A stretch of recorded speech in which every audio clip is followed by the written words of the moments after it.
Assalamualaikum warahmatullahi wabarakatuh. Saya Tika Yolanda Putri, nomor pokok mahasiswa 2010012111244, kelas 3B Hukum Administrasi Negara, nomor absen 50 dengan dosen pengampu Ibu Dr. Sanijar Febriariati, SHMH.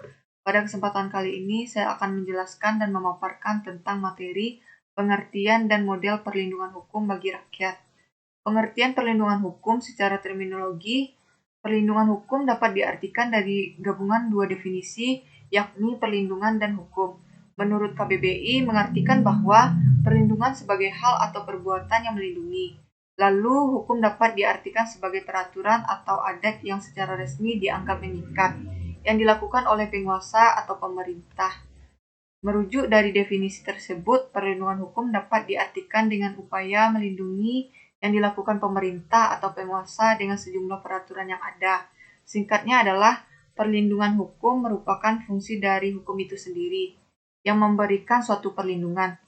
Sedangkan menurut teori dari Philippus M. Hudson, perlindungan hukum adalah perlindungan akan harkat dan martabat serta pengakuan terhadap hak asasi manusia yang dimiliki oleh setiap subjek hukum, yang berdasarkan ketentuan hukum dari kesewenangan. Mengapa perlindungan hukum itu penting? Karena perlindungan dan penegakan hukum tidak lain untuk memastikan subjek hukum memperoleh setiap haknya. Kemudian, apabila ada pelanggaran akan hak-hak tersebut, adanya perlindungan hukum dapat memberikan perlindungan penuh pada subjek hukum yang menjadi korban. Berikut ini ada bentuk-bentuk model perlindungan hukum bagi rakyat. Yang pertama, bentuk preventif. Artinya, perlindungan preventif adalah rakyat diberikan kesempatan untuk mengajukan pendapatnya sebelum keputusan pemerintah mendapat bentuk yang definitif untuk mencegah terjadinya sengketa. Yang kedua, adanya bentuk represif.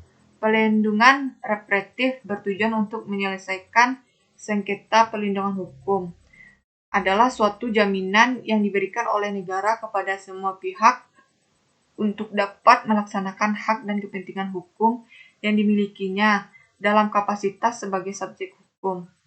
Demikianlah presentasi saya pada kali ini. Mohon maaf, sekian dan terima kasih. Assalamualaikum warahmatullahi wabarakatuh.